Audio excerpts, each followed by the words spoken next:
ये वीडियो लेकर आया हूँ मैं मध्य प्रदेश में एमपी भूले के माध्यम से जो खसरा खतौनी और नक्शा निकाला जाता था उसका पोर्टल जो है अपडेटेड कर दिया गया है दोस्तों। तो अब जो है नए तरीके से आप खसरा खतौनी और नक्शा किस तरीके से निकालें, किस तरीके से इसका ऑप्शन जोड़ा गया है और पूरी वेबसाइट जो है अपडेट कर दी गई है। तो जानेंगे इस वीडियो में पूरी जानकारी। उससे पहले अगर आप हमारे चैनल ये दोस्तों देखते हैं क्या है पूरी जानकारी, इसके लिए आपको करना क्या होगा, किसी भी ब्राउज़र पर अपने मोबाइल पर या कंप्यूटर पर टाइप करना है एमपी भूले और इसको सर्च कर देना है। इसके बाद आपको एक ऑफिशियल लिंक मिलेगी एमपी भूले की, mpbhulek.gov.in। आपको इस पर क्लिक कर देना है। जैसे ही आप इस पर क्लिक करते हैं तो mpbhulek.gov.in पर आप ऑफिशियल पोर्टल पर आ जाएंगे। तो दोस्तों पहले इस तरीके के जो ऑप्शन थे इसमें नहीं थे। यहाँ पर नवीन खसरा खतौनी करके जो ऑप्शन आता था उसके माध्यम से हम खसरा निकालते थे, लेकिन अब यहाँ पोर्टल जो है पूरी तरीके से अपडेट किया है और इसमें नए अपडेट में आप यहाँ पर देखेंगे भू अभिलेख, ये वाला जो ऑप्शन है अब आपको नया जो खसरा खतौनी मिलेगा वो इसके माध्यम से मिलेगा। तो आपको इस पर क्लिक करना है। क्या आप भू अभिलेख खसरा खोजना चाहते हैं तो इस पर आपको यस पर क्लिक करना है। जैसे ही आप इस पर यस पर क्लिक करते हैं तो आपके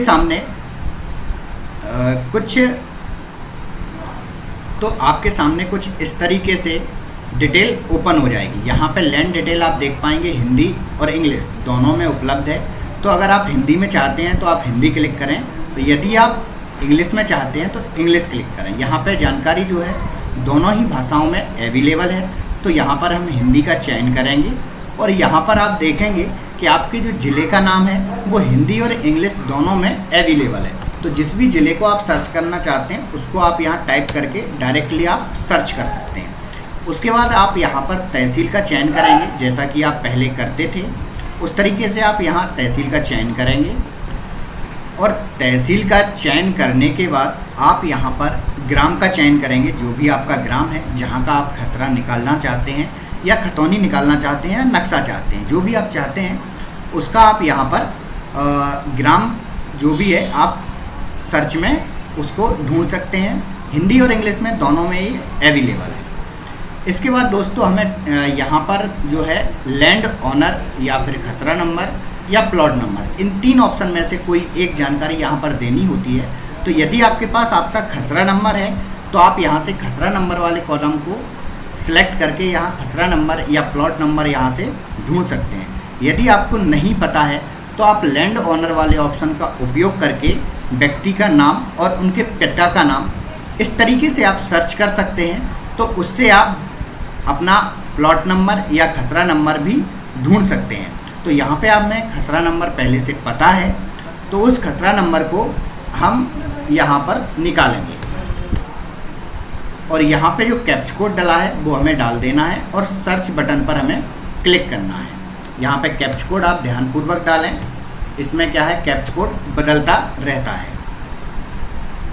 तो ये डालने के बाद हमें व्यू डिटेल पर क्लिक करना है और जैसे ही हम व्यू डिटेल पर जाते हैं तो हमारे सामने कुछ इस तरीके से नए ऑप्शन अवेलेबल हैं, जहाँ पे आप देख पाएंगे कि land partial detail, land owner detail, charges on land detail, other detail of land, खसरा remark, land revenue demand, civil court case और डिटेल ऑफ वेल, यानी सारी जानकारी हम 1 बाय 1 देखेंगे।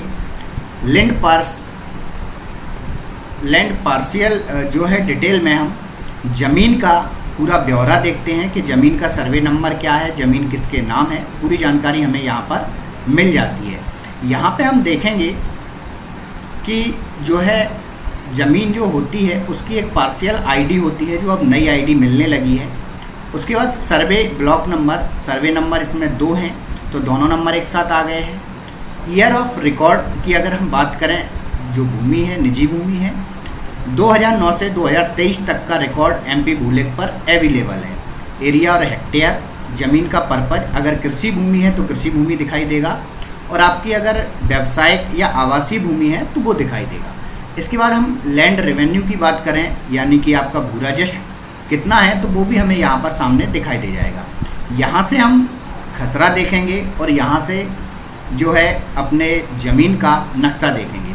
खतौनी वाला ऑप्शन इन्होंने पहले से ही ऊपर दे रखा है, तो यहाँ से हम खतौनी देख सकते हैं। यदि हम हिंदी पर टिक करते हैं तो ये सारी जानकारी हमारी हिंदी में ऑटोमेटिक शो होने लगेगी।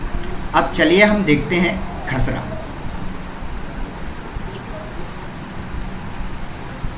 तो जैसे हम खसरा वाले ऑप्शन पर क्लिक करते हैं, थोड़ा सा ये लोड होने में टाइम लगता है, थोड़ा सा आप वेट कीजिए और उसके बाद आप देख पाएंगे कि आपके जो सर्वे नंबर था उसका खसरा आपकी स्क्रीन पर या आपके मोबाइल पर ओपन हो जाएगा। इस नए वाले ऑप्शन में दोस्तों भूमि का सारा विवरण आने लगा है। भूमि किसके नाम है, कहाँ के निवासी हैं, कितना भाग है, ये सभी जानकारी। उसके बाद यदि भूमि पर किसी ने कोई लोन लिया हुआ है वो जानकारी, बैंक का विवरण। खसरा में कोई टिप्पणी है यानी कि 12 नंबर जो कॉलम होता है उसमें जो भी टिप्पणी रहती है वो आपको यहाँ मिल जाएगी। भू राजस्व की अगर हम बात करें तो यहाँ पर खाता नंबर और उसका भू राजस्व यहाँ पर देखने को आपको मिल जाएगा। कुल भू राजस्व आ जाता है। उसके बाद पंचायत कर और वर्तमान राशि आपकी देयक सामने आपके अवेलेबल है। इसको आप किसी भी कियोस्क संचालक से फिलअप करवा सकते हैं या आप पटवारी के पास जमा कर सकते हैं। इसके बाद किसी का अगर आपने जमानत दिया है या किसी न्यायालय में पावती लगाई है तो वो विवरण भी अब ऑनलाइन हमें शो होने लगा है।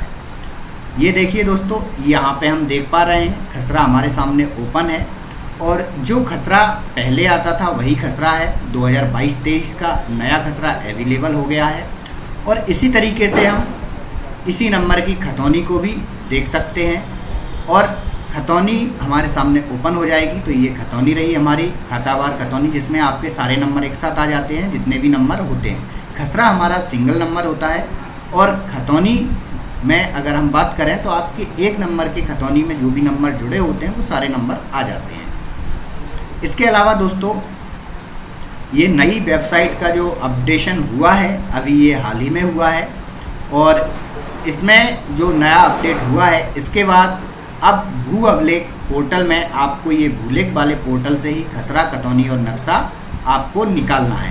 पहले जो ऑप्शन था नवीन वर्ष का खसरा खतौनी का वो हटा दिया गया है पोर्टल अपडेट होने के बाद। तो दोस्तों उम्मीद करता हूँ आपको ये जानकारी अच्छी लगी होगी। अगर आपको जानकारी अच्छी लगी हो तो चैनल को एक बार सब्सक्राइब कर लें और वीडियो को लाइक अवश्य कर दें। मिलते हैं अगले वीडियो में। धन्यवाद।